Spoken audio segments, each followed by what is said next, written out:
Halo semuanya, hari ini kita akan masuk ke materi baru yaitu tentang Accounting Changes and Error Analysis. Dan sekaligus ini juga adalah materi terakhir di kelas akuntansi menengah 2 kita untuk semester ini.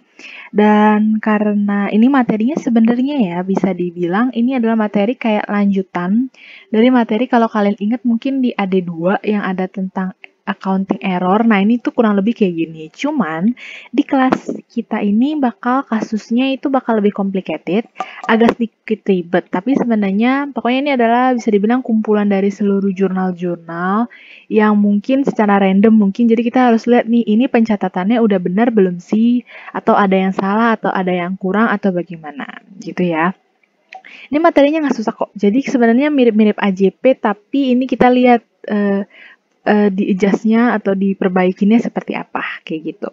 Oke, jadi kita langsung aja masuk ke problem 4. Jadi di sini kita bahas dua problem, di sini problem 4 dan nanti juga ada problem 5. Oke, langsung aja di problem 4 ini kita akan ngomongin tentang GTC Co. Adalah suatu perusahaan yang memproduksi berbagai macam pakaian.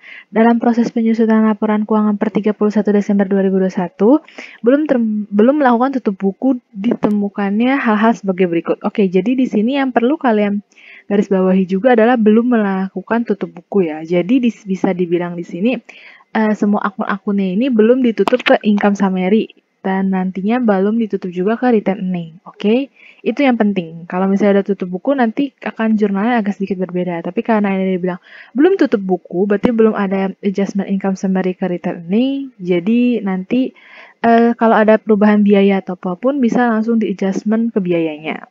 Kayak gitu. Oke, langsung masuk aja ke jurnal. Terus ke poin yang pertama. Poin pertama, terdapat beban utilitas bulan Desember 2021 yang akan dibayarkan pada 5 Januari 2022 sebesar 20 juta namun belum dicatat oleh akuntan. Jadi di sini anggapannya ada biaya utilitas bulan Desember nih buat tahun 2021 kan yang akan dibayar nanti di tahun depan di 5 Januari 2022 tapi sama akuntan tuh belum dicatat. Jadi kita akan jurnal ini kayak adjustment biasa ya. Utility expense pada accurate expense. Tapi kalau kalian misalkan nanti mau ganti misalkan mau pakai expense pay atau pakai utilities payable juga boleh karena ini fluktuatif sih. Maksudnya terserah kalian enaknya pakai apa. Karena aku menerima kedua jawaban ini. Kalian mau pakai accrued expense, oke. Kalian mau pakai utilities payable juga is oke. Terus angkanya itu 20 juta aja langsung semuanya. Oke, bentar. 20 juta. Nah, itu buat poin pertama. Oke, lanjut ke poin kedua. Perusahaan mengubah estimasi penyisihan piutang dari 5% of receivable menjadi 3% percentage of sales pada awal 2021. Namun, akuntan masih mencatat menggunakan metode percentage of accounts receivable di akhir tahun 2021. Diketahui bahwa saldo akhir account receivable adalah sebesar 300 juta, sales sebesar 500 juta, dan selama tahun 2021 terdapat saldo awal after sebesar 10 juta, dan penghapusan piutang sebesar 5 juta. Oke, jadi awalnya, aku bikin di sini. Awalnya perusahaan itu kan catatnya pakai metode allowance nih, pakai metode receivable kan. Oke, saldo awalnya itu adalah 10 juta. Oke, lalu ada penghapusan itu sebesar berapa nih? Bentar, sebesar 5 juta. Oke. Nah, saldo akhirnya itu dia bilang harusnya berapa persen? 5%. 5% dari accounts receivable-nya, dan di sini accounts receivable-nya adalah 300 juta. Jadi untuk saldo akhirnya adalah 5% dikali 300 juta. Oke. Jadi, kalau kita bikin buku besar T sederhana gitu ya. Kan saldo awal after kan pasti dikredit. Nah, sedangkan kalau penghapusan piutang kan berarti ininya di debit. 5 juta. Nah, berapa adjustmentnya yang akhirnya nanti bisa dapat segini. Jadi bisa kita dapat dari 10 juta ini dikurang 5 juta, terus dikurang 15 juta. Oke, jadi nanti harusnya nih perusahaan akan mencatat, karena kan ini dia bilang perusahaan udah telanjur mencatat ya. Bersama tahun 2021 sama tahun dan penghapusan. Diketahui bahwa namun akuntan masih mencatat. Berarti ini anggapannya akuntannya udah mencatat nih si nilai AFDA ini, tapi dia catatnya nanti kayak gini. Awalnya dicatat itu sebesar bad debt expense. Ini kayak biasa sih pada AFDA. Oke, sebesar 10 juta. Nah, ini juga. Oke, awalnya dicatat gitu. Tapi harusnya ya, karena kan udah beda pencatatan nih. Aku ya harusnya. Karena kan dia harusnya udah pakai metode itu. Metode sales kan. Sales.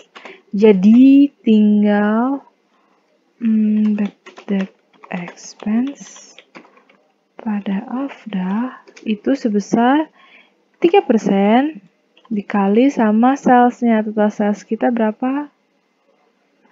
500 juta. Berarti 500. Oke, harusnya yang dicatat itu bad debt expense-nya adalah sebesar 15 juta. Tapi baru tercatat kan 10 juta nih. Ya udah, berarti kita akan bikin bikin jurnal tambahan gitu ya, bad debt expense pada AFDA. Oke, sebesar selisihnya 15 juta dikurang 10 juta. Oke, kayak gitu. Nah, kalau misalkan nih nanti kalian lihat nilai awalnya kan 10 juta, ternyata harusnya lebih kecil. Kalau kalian lihat lebih kecil, ya udah kalian balik aja, nggak masalah. Jadi nanti jurnalnya kalau misalkan andai kata ini 5 juta nih, bukan 15 juta, kalian tinggal kurangin aja. Jadi nanti AFDA pada bad debt sebesar 5 juta. Oke, kayak gitu. Itu buat yang poin kedua. Sekarang lanjut ke poin ketiga.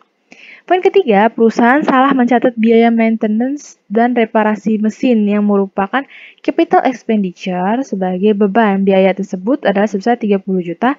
Atas pengeluaran tersebut, masa manfaat mesin bertambah 3 tahun. Oke, jadi di sini perusahaan itu catatnya itu salah. Jadi kan harusnya ini capital expenditure, kalau kalian ingat maksudnya adalah tambahan biaya yang dikeluarkan oleh perusahaan untuk suatu aktiva, tapi itu bisa menambah umur dan biasanya nanti nilainya ini bisa dikapitalisasi ke harga perolehan kan, makanya disebut capital expenditure. Tapi sama perusahaan nih, sama si accounting ini, sama akuntannya dicatat sebagai beban, makanya kita harus hapus bebannya dan masukin nilai biaya itu bukan jadi beban tapi melainkan nambah nilai perolehan aktiva kita, yang kalau di soal ini itu adalah mesin gitu. Jadi di sini adalah mesin. Lalu yang di sini adalah repair and maintenance. Maintenance expense sebesar berapa nilainya? 30 juta. Gitu. Oke. Semudah ini aja. Karena kan dia nggak minta apa-apa lagi, ya udah cuman stop sampai segini aja. Oke, kita lanjut nomor 4. Perusahaan salah mencatat penerimaan pelunasan piutang yang sebenarnya 41 juta tetapi hanya dicatat sebesar 30 juta. Oke, kalian di sini bisa lihat nih mencatat penerimaan pelunasannya, kan harusnya ini kayak pakai logika sih. Kayak harusnya kalian terima duit 41 juta nih. Tapi sama si akuntannya cuma dicatat sebesar 30 juta. Berarti kan kurang tuh. Berarti cash, maksudnya penerimaan kita kan kurang, terus nggak ada tambahan apa-apa lagi, ya udah jadi anggapannya cash pada accounts receivable. Terus nilainya berapa? Ini nilainya kalian tinggal kurangin aja 41 juta. Kurang 30 juta.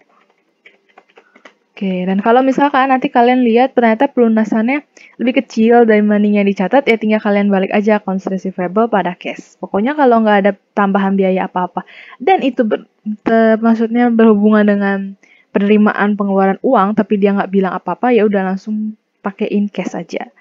Oke, lanjut ke nomor 5. Nah, di nomor 5 terdapat beban penyusutan bangunan tahun lalu yang baru disadari akuntan sehingga belum dicatat sebesar 22 juta. Nah, oke. Di sini itu beban penyusutan akumulasi tahun lalu, tapi yang perlu kalian highlight di sini adalah tahun lalu. Karena tahun lalu aku ingetin lagi, karena kan berarti itu udah kayak beda tahun buku nih. Berarti harusnya buat tahun lalu. Makanya kita nggak bisa, kan kalau misalkan normalnya kan pasti depreciation expense pada accumulated kan. Karena kan ini bilangnya si akuntannya lupa catet gitu. Nah, sedangkan harusnya kan kayak gitu. Tapi karena ini udah beda periode nih, karena kan udah tutup tahun, udah tahun lalu gitu kan ya.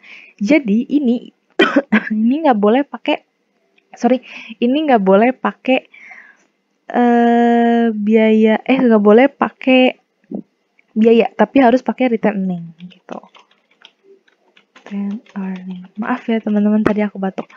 Returning, terus yang di sininya adalah accumulated depreciation, terus di sininya adalah mesin. Oke. Nah, angkanya samain aja langsung. Di sini kan dia bilang lupa catat 22 juta, ya udah catat 22 juta. Kayak gitu. Pokoknya teman-teman kalau misalkan kalian baca nih, udah pokoknya ini biaya tahun lalu. Nah, itu kalian nggak boleh jadiin biaya. Tapi harus kalian masukin ke debitnya itu returning. Oke, terus nomor 6. Pada awal tahun 2021, perusahaan merubah metode depresiasi mesin untuk operasional yang semula menggunakan metode saldo menurun ganda menjadi garis lurus.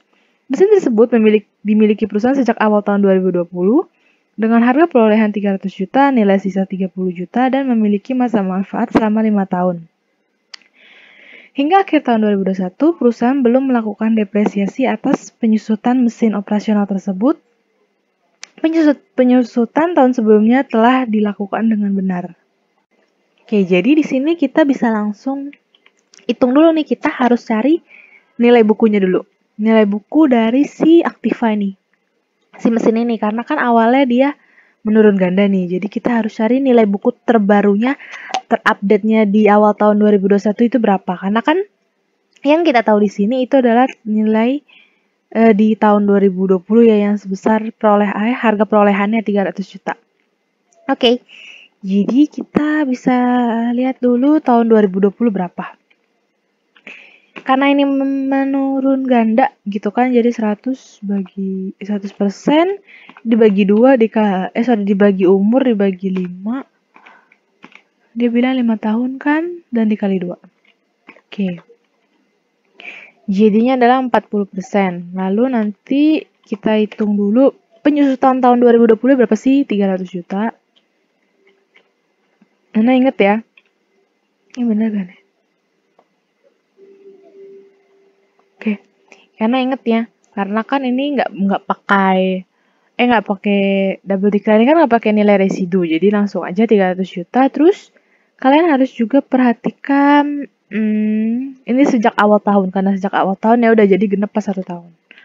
Oke, jadi ini adalah penyusutannya. Lalu jadi sekarang kita harus hitung nilai bukunya kan. Jadi ini penyusutannya 300 dikurang sama ini 120. Oke, jadi kita tahu nih sekarang nilai buku akhir tahun 2020 atau awal tahun 2021. Oke, jadi nilai bukunya itu sekarang bukan lagi 300 juta. Jadi melainkan hanya 180 juta. Berarti nanti di tahun 2021 atau di tahun ini nih berjalan ya, kalian hitungnya nanti udah bukan pakai 300 juta itu, tapi melainkan perhitungannya nanti pakai 180 juta ini. 180 juta ini, tapi dikurang sama nilai residu. Nah, nilai residunya ini yang 30 juta. Terus nanti dibagi sama, nah kan harusnya dibagi sama umur, tapi kalian nggak bisa nih bagi 5, karena kan awalnya udah dipakai setahun nih di tahun 2020 kan, jadi ini kalian tinggal sisa umurnya, makanya kalian bagi sama 4 gitu, akhirnya dapat 37 juta 500 gitu. Dan untuk jurnalnya kalian lihat dulu, di sini kan dia bilang si perusahaan belum melakukan depresiasi kan. Jadi anggapannya di sini kayak belum dicatat aja gitu, depreciation expense pada accumulated depreciation mesin. Tunggu, tadi yang nomor 5 ini building ya, sorry, ini malah aku mesin. Building, maaf. Jadi yang ininya adalah sebesar 37.500. Oke, itu buat nomor 6. Sekarang kita lanjut nomor 7.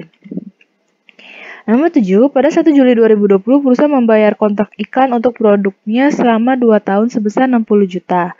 Perusahaan melakukan kesalahan dengan mencatat pembayaran tersebut menggunakan pendekatan beban, harusnya menggunakan pendekatan harta. Tidak ada jurnal lainnya yang dicatat selama tahun 2020 dan 2021 terkait dengan beban iklan tersebut. Oke, jadi jatuhnya di sini kita tuh si perusahaan itu nggak catat sama sekali gitu ya. Dia malah catat awalnya kan awalnya langsung catat pakai metode beban gitu kan. Harusnya dia kalau mau pakai metode beban di akhir tahun kan harusnya dia bikin adjustment tuh yang jadiin yang belum terpakai ke harta, tapi dia nggak nih, dia lupa gitu. Jadi kalau kayak gitu untuk lebih memudahkan aku bikin di sini aja ya. 1 Juli 2020. Biar kalian lebih mudah. Jadi kita track dari awal aja. Pas 1 Juli 2020 itu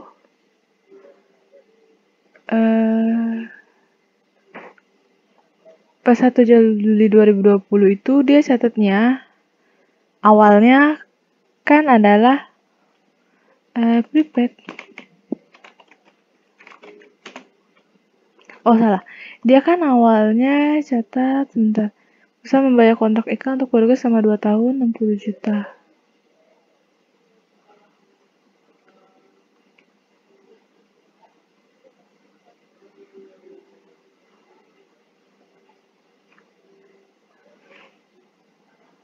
Oke, jadi awalnya si perusahaan tuh pada tanggal ini tuh dia catatnya itu advertising expense pada cash, karena kan dia bilang bukan kontrakan. Lalu sebesar adalah 60 juta.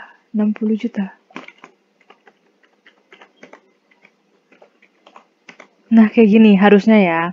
Lalu pada tanggal 31/12/2020 harusnya itu dicatat sebagai prepaid advertising pada advertising expense. Oke, harusnya kayak gini. Nah, sebesar ini yang terpakai aja. Ini kan awal 60 juta nih, dibagi buat berapa tahun dia bilang. Kontraknya adalah sebesar 2 tahun, berarti 24 bulan. Tapi yang baru dijalankan dari Juli, Agustus, September, Oktober, November, Desember. Berarti ada 6 bulan, berarti dikali 6. Oke, berarti sebesar 15 juta. Ini harusnya. Lalu nanti pada tanggal 31 Desember 2021 masih adakah? Itunya masih sih harusnya. Jadi nanti itunya expense pada prepaid advertising. Oke, sebesar 60 juta dibagi 24 dikali 12. Oke, harusnya perusahaan mencatatnya seperti ini. Bentar. Oke, harusnya perusahaan mencatatnya like this. Harusnya, yang benernya nanti kayak gini. Tapi si ini dia bilang nih penyusutan kalau misalkan tidak ada jurnal lainnya yang dicatat selama tahun 2020 dan 2021 terkait dengan beban iklan tersebut. Oke, karena dia bilang tidak ada tercatat 2000 itu, berarti anggapannya jurnal-jurnal ini itu tidak ada, teman-teman. Itu paling yang ada cuma yang ininya doang nih, yang awal ininya aja. Kayak gini doang adanya, yang tanggal 1 ininya doang. Tapi setelah di bawah-bawahnya itu nggak ada. Maka dari itu, kita harus bikin di tahun ini yang koreksinya atas ini. Tapi koreksinya, lagi-lagi aku kan bilang nih, karena kalau yang kayak gini, ini masih bisa nih kita bikin kayak gini. Tapi kalau yang untuk 31 Desember ini, kita nggak bisa masukin ke sini kayak begini plek-plekan nggak bisa. Tapi harus diganti nama accountingnya. Apa yang diganti yaitu advertising expense-nya harus diganti. Jadi nanti kita bakal bikin prepaid advertising. Terus juga ada advertising expense-nya ini bukan diganti jadi retain earnings. Kenapa retain earnings? Karena anggapannya si prepaid advertising advertising expense ini kan udah ditutup nih. Pokoknya udah beda tahun lah ya. Karena udah beda tahun, kita nggak bisa masuk ke advertising expense. Karena kan jatuhnya nggak benar dong. Karena kan ini adalah biaya tahun lalu. Jadi nanti kita akan tutup ke retain earnings gitu. Besaran nilainya sama, cuman beda angkanya aja. Oke, tapi kalau untuk yang adjustment tahun ini, itu bisa banget kita catat. Jadi catat di sini. Advertising expense pada prepaid advertising. Nah, kenapa kalau yang ini bisa? Karena ini masih tahun 2021. Kalau ini udah tahun 2020. Oke, jadi perbedaannya seperti itu. Angkanya gimana? Angkanya sama aja. Oke, jadi itu ya teman-teman. Jadi diperhatikan lagi, ada nggak sih perbedaannya? Ada nggak sih beda tahun buku? Kayak gimana? Apakah ini udah tercatat atau enggak? Atau ada yang salah? Jadi perlu kayak logika aja sih penalarannya. Oke, itu buat nomor 7. Sekarang kita lanjut ke nomor 8. Nomor 8 pada tanggal 4 Desember 2021, perusahaan meminjam uang ke bank dengan menerbitkan sebuah wesel dengan nilai nominal 620.500.000. Bunga 8% per tahun dan memiliki jangka waktu 120 hari. Accurate interest-nya untuk wesel tersebut belum dicatat oleh perusahaan. Asumsi 1 tahun 365 hari. Oke. Berarti di sini anggapannya itu adalah adjustment interest biasa sih. Interest expense pada interest payable. Oke, nilainya itu kayak biasa juga kalian cari itu cari bunga-bunga biasa 620.500 dikali 8% dibagi 365 karena kan dia bilang asumsi 1 tahun 365 ya, berarti real. Karena kan ini biasa wesel itu hitungannya bener-bener per hari gitu. Nah, lalu sekarang kita akan hitung berapa hari gitu. Benar-benar dihitung dari 4 Desember 2021 sampai 31 Desember 2021. 31 kurang 4 itu adalah 27. Harusnya dikali 27 hari. Oke, dibagi ini. Gitu. Karena ini masih tahun yang sama, ya udah kalian 31 kan Desember kan total bulannya ada 31 hari ya. Terus kalian kurang sama pada tanggal berapa dia itu hasilnya. Kayak gitu. Kalau misalkan beda bulan ya udah misalkan dia di November ya udah kalian kurangin 4 November sampai 30 November berapa kan berarti 30 kurang 4 berarti 26 baru nanti ditambahin 31. Kayak hitung notes biasa aja ya teman-teman semua. Itu aja, lanjut ke nomor 9. Nomor 9 nih. Setelah dilakukan perhitungan persediaan, ternyata nilai persediaan dicatat terlalu rendah sebesar 17 juta oleh akuntan. Ya udah berarti karena ini nilai persediaan dicatat terlalu rendah. Berarti kan terlalu rendah ya, berarti kita harus tambahin dong. Jadi ininya inventory di sebelah debit dan di sininya adalah COGS, cost of goods sold. Nah, angkanya berapa? Angkanya ya udah langsung 17 juta aja. Salah kelebihan. Oke, kayak gitu. Lalu nomor 10.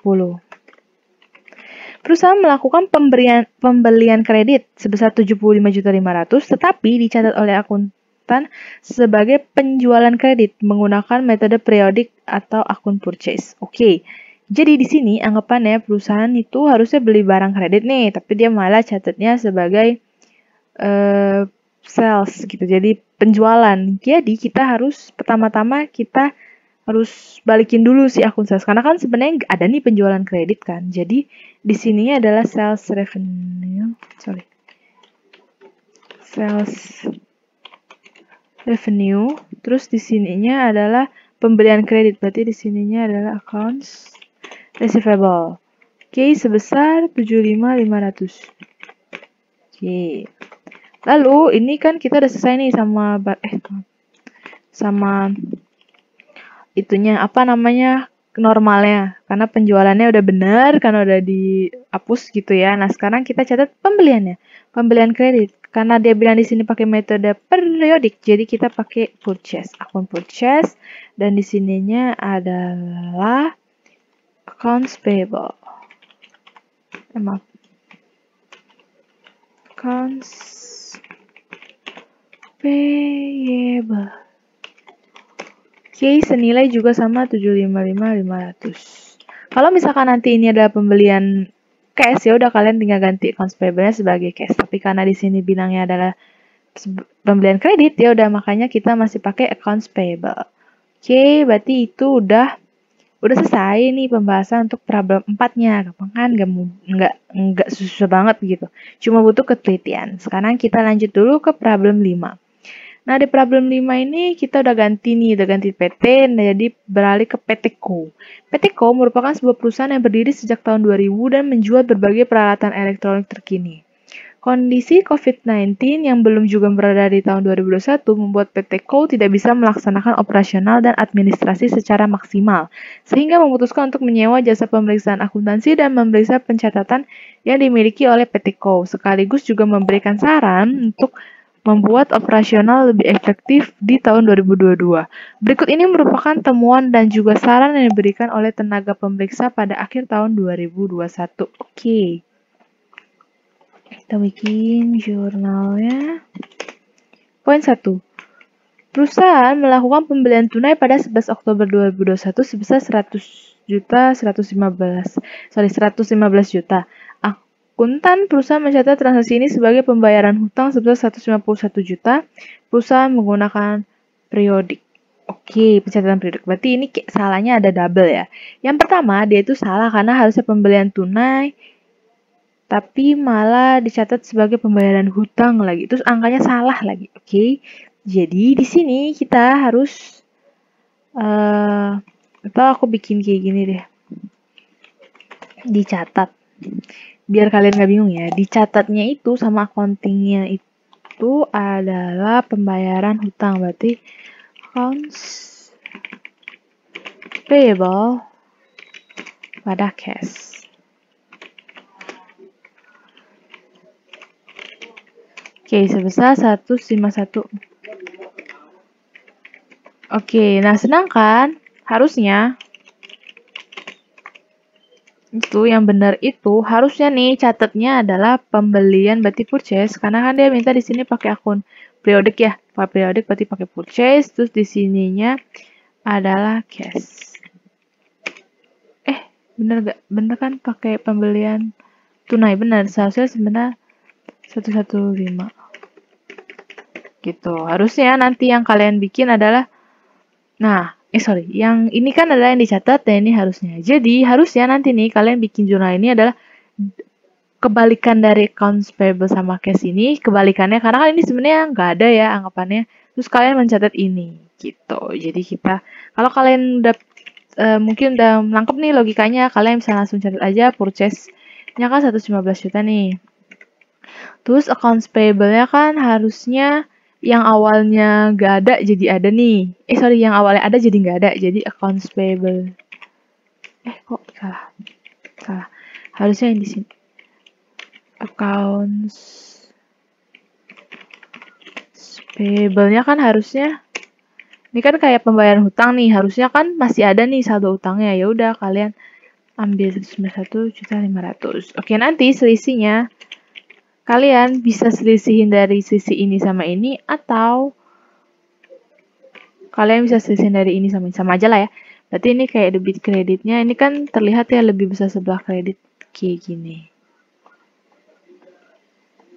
Oke, jadi aku coba ulang. Jadi kalau kayak in case kayak gini, jadi kan dia ada dua kesalahan nih. Awalnya dia catat purchase, pembelian tunai, dia catat malah pembayaran utang gitu kan. Jadi di sini purchase-nya harus didebit sebesar 115 juta, accounts payable-nya dikredit karena kan nggak ada tuh pembayaran utang, tetap biasa aja. Ya udah dikembaliin 151, lalu nanti selisihnya kalian bisa masukin cash. Itu kalau kalian kayak udah nangkep nih logikanya kayak gimana, langsung mau cepet kayak gitu. Tapi kalau kalian belum, kalian bisa nih bikin kayak aku gini, kalian lihat dicatat sama harusnya. Kan dicatat harusnya dicatat tuh harusnya accounts payable pada cash sebesar segini. Tapi malah harusnya yang bener tuh harusnya dicatatnya purchase pada cash. Jadi kalian lihat di sini. Berarti nanti yang dicatat ini kan salah nih, nggak ada yang bener sama sekali kan. Berarti nanti ini harus kalian balik.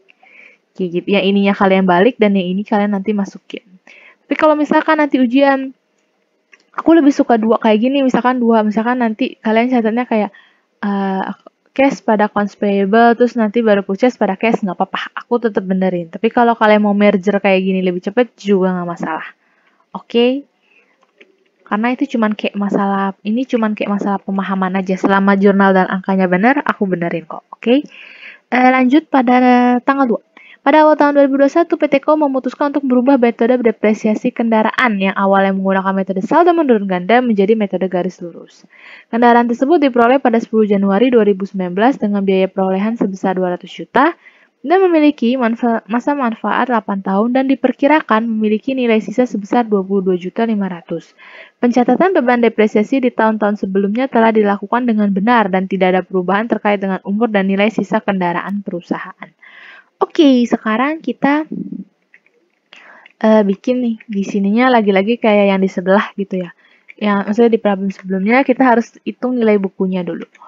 Akhirnya berapa? Kan dia bilang dapat ini 2019 jadi agak lama nih. 2019, 2020.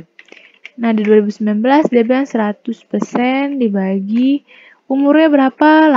8 dikali 2. Oke, jadi persentasinya adalah segini. Oke, lalu dia bilang kan pada 1 Januari 2019, berarti bener nih udah sebulan. Maksudnya udah setahun, jadi langsung 200 juta. Kalian kali ini di 25%, dapat 50 juta, di 200 juta. Kalian kurang sama ini. Nah, untuk tahun 2020-nya, kalian dari ini, kalian kali sama 25%, dapatnya berapa? Oke, kita dapat kalau saldo nilai buku per akhir tahun 2020 atau awal tahun 2021 tuh nilai buku awal tahun 2021. Oke, jadi sebesar 112.500. Jadi nanti di 2021 kalian tuh udah nggak pakai ini lagi, nggak pakai nabel ini, tapi melainkan 121 juta ini dikurang sama nilai sisa dulu nih, teman-teman. Jangan lupa ya nilai sisanya 22.500. Terus baru kalian bagi sama, awalnya kan umurnya 8, tapi kan kalian lihat nih udah terpakai selama 2 tahun kan, genep 2 tahun, berarti ini cuma sisa 6 tahun. Berarti ini dibagi 6, akhirnya dapat sebesar 15 juta. Lalu untuk itunya adalah kayak biasa, depreciation expense pada accumulated depreciation vehicle. Oke, udah. Terus nomor 3. Oke, gitu ya. Lanjut nomor 3. Udah. Nomor 3, perusahaan menerima tagihan listrik, air, dan telepon untuk bulan Desember 2021 sebesar 112.500. Tagihan ini akan dibayarkan pada 3 Januari 2022. Oke, kalau kayak gini jatuhnya kayak tadi aja nih yang di problem sebelumnya, itu utilities expense pada accrued expense. Oke, sebesar 12.500. Oke, ini mah gampang ya teman-teman. Jadi aku nggak gitu jelasin. Terus lanjut dulu nomor 4. Perusahaan membayar asuransi untuk 1 tahun pada 11 Agustus 2021 senilai 42 juta. Perusahaan sudah membuat jurnal penyesuaian untuk asuransi dibayar di muka ini, namun perusahaan masih mencatat saldo asuransi dibayar di muka sebesar 30 juta. Oke, kita lihat dulu. Harusnya yang dicatat itu adalah insurance expense. Expense pada prepaid insurance. Nilainya itu sebesar 42 juta. Terus dibagi 12 dikali dari Agustus, September, Oktober, November, Desember. Kali 5.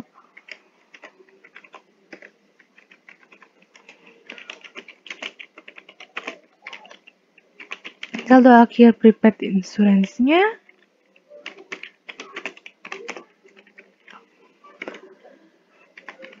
itu kurang, terus dikurang.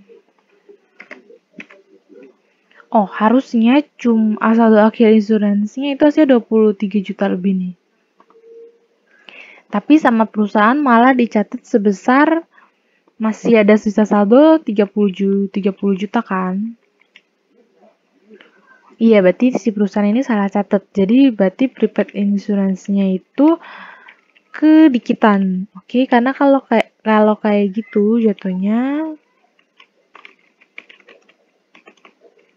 bener gak nih? 40 juta. Agustus, September, Oktober, November, Desember. Benar 50 juta. Malah si perusahaan catat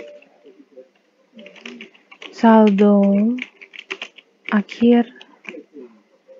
Oke, aku bikin di sini yang dicatat saldo akhir prepaid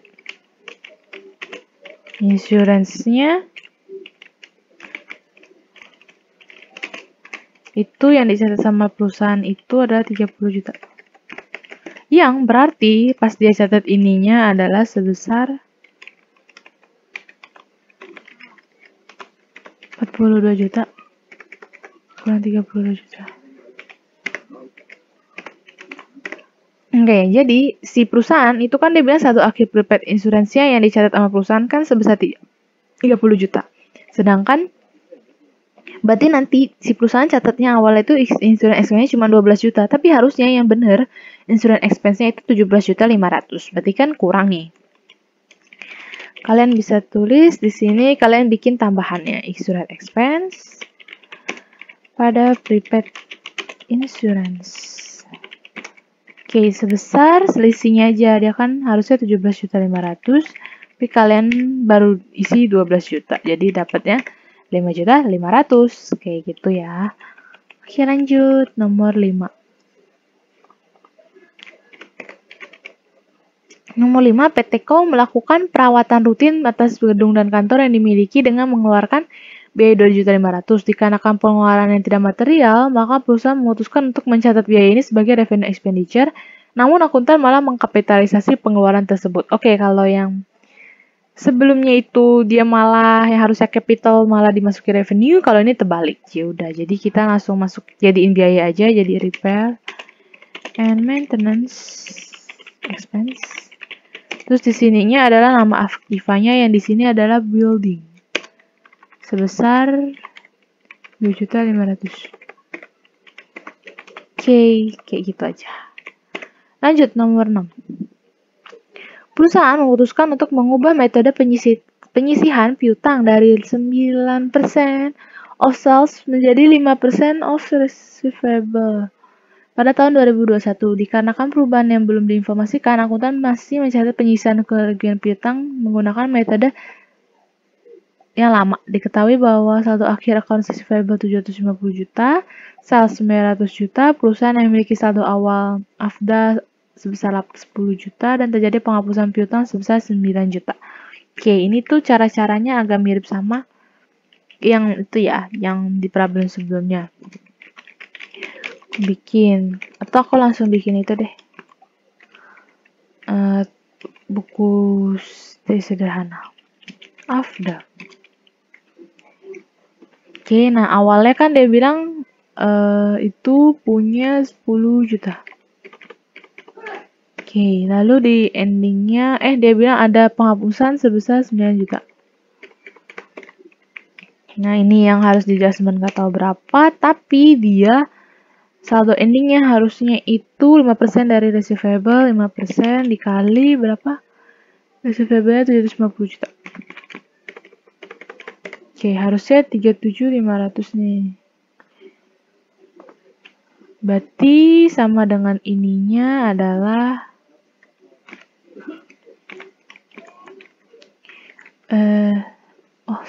salah lagi.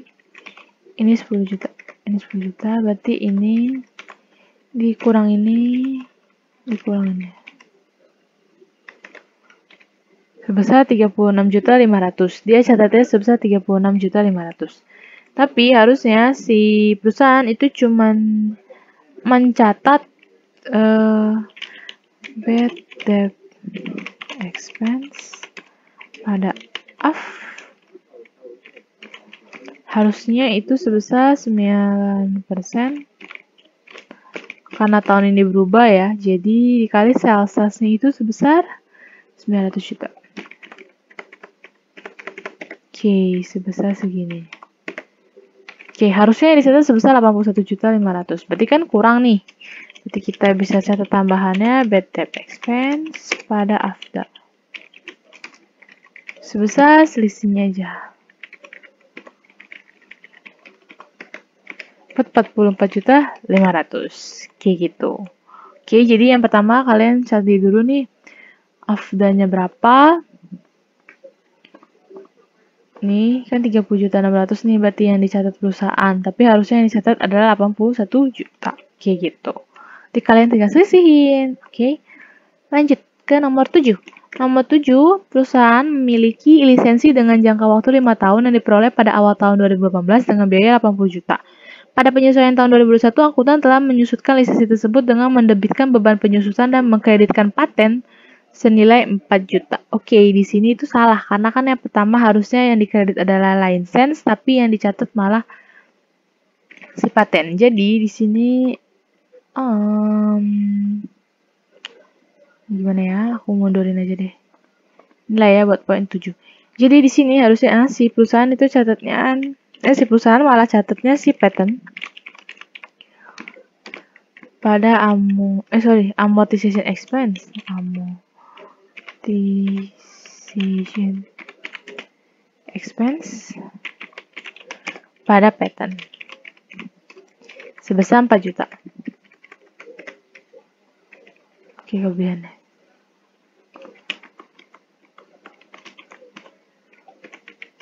Oke, sebesar 4 juta. Tapi harusnya yang dicatat itu adalah sebesar amortization expense. Terus di sininya itu adalah license. License. Oke, sebesar dihitung 80 juta. 80 juta 5 tahun. Oke.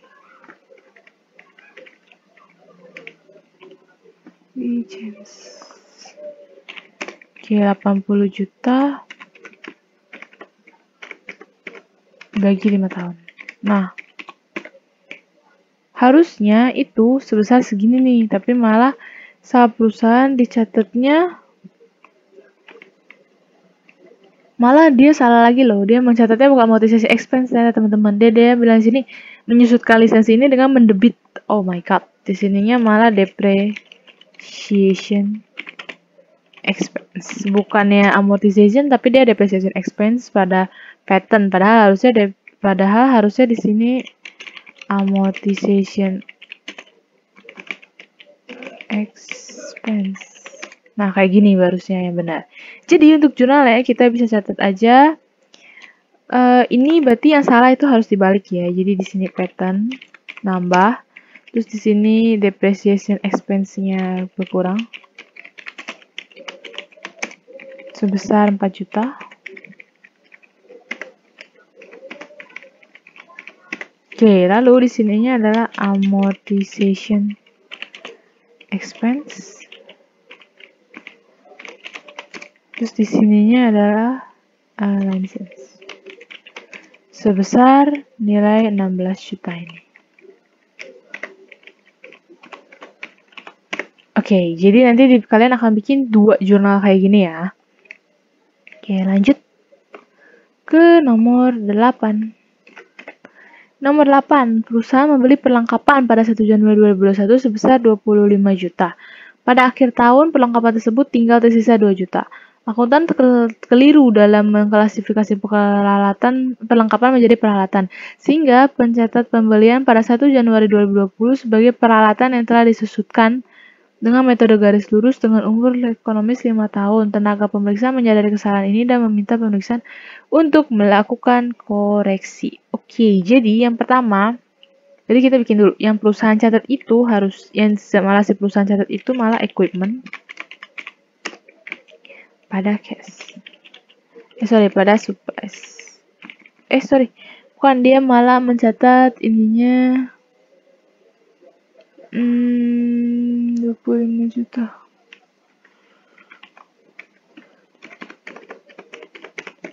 Oke, dia catatnya malah anggaplah pakai cash lah ya.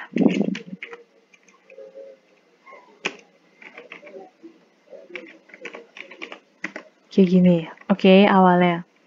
Harusnya perusahaan catat itu supplies pada cash. Karena dia nggak bilang apa-apa, nggak aja cash ya.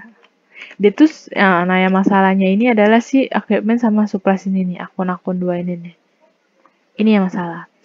Itu untuk yang pas dia pembeliannya. Lalu ada juga masalah di bagian si adjustment-nya. Karena kan di tahun 2020 malah dia susutin secara garis lurus kan. Berarti dia catatnya depreciation expense pada accumulated depreciation equipment. Nah, malah di ini nih, di adjust nih. Senilai berapa nih? 25 juta. Terus metode garis lurus bagi 5. Malah dia adjustnya depreciation expense itu sebesar 5 juta. Yang mana harusnya dia catatnya itu adalah supplies expense pada supplies gitu, yang senilai 25 juta dikurang 2 juta dikurang 22 juta. Karena kan sisanya 2 juta. Oke, jadi di sini nih yang salahnya adalah nama-nama akun ini. Oke, jadi kita bikin yang pertama kali adalah yang ini nih. Karena kan ini salah, jadi ini equipment-nya harus kita buang, makanya di sini adalah equipment sebesar 25 juta. Ikutin aja. Dan di sininya adalah supplies. Oke, sebesar 25 juta. Oke, ini untuk yang pertama. Lalu yang kedua adalah menghapus si ini nih. Si depreciation expense-nya ini. Berarti kita catat. Dibalik. Depreciation expense pada accumulated ini. Angkanya itu adalah senilai ini. Karena kan dihapus dulu nih semuanya nih. Karena kan nggak ada. Lalu baru kita catat si supplies expense ini. Oke. Copy aja. Senilai 23 juta yang ini. Oke, kayak gitu. Oke. Karena bener kayak gitu. Oke, kayak gitu ya teman-teman. Jadi yang kalian ini harus kalian buang nih ini semua. Lalu nanti kalian masukkan yang ini. Oke, cuman karena ini case ketemu case, berarti kan ini case udah bener nih, angkanya udah sama. Ya udah, kalian gak usah ganti. Yang kalian ganti adalah equipment pada supplies-nya sama ini nih, biaya pencatatan adjustment-nya, dia salah. Oke. Itu lanjut yuk ke nomor 9. Nomor 9 ini setelah dilakukan penyesuaian, perusahaan menemukan biaya iklan tahun lalu yang seharusnya sebesar 12 juta dicatat sebesar 15 juta. Oke, kalau kayak gini jatuhnya Nih, kalau kayak bikin kan dia bikinnya berarti pas tahun lalu ya. Dia bikin kegedean berarti ini iklan ya, berarti advertising expense pada prepaid advertising. Itu harus ya dicatat sebesar 12, tapi dia catatnya malah 15. Oke, sedangkan harusnya nih dia catatnya itu 12 juta.